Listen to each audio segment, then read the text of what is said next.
Welcome to Let Me Fix This. Enjoy the video. You will mount your Google Drive as the first action, so files persist beyond the temporary VM. Run the Python mount command and follow the browser OAuth prompt.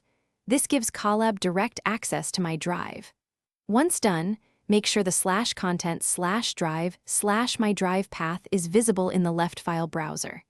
This avoids manual uploads and keeps large files available. Keep your drive account consistent with the file owner to prevent permission errors before you move to reading or copying data.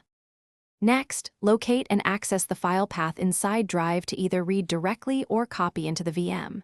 Use shell listings to confirm names, then read with pandas or other libraries using the full /content/drive/my drive path. For heavy I/O, copy files into /content to speed processing. CP from Drive, then unzip if needed. Once copied, set working directories and load datasets normally. Make sure relative paths match the notebook runtime, so code runs reliably across sessions. When processing finishes, write outputs back to Drive so they persist. Save CSVs, models, or exports directly into my drive. Use flush and unmount if you must disconnect cleanly. If something goes wrong, retry the mount step and carefully check the exact path and permissions. Common issues are typos or authorizing a different Google account.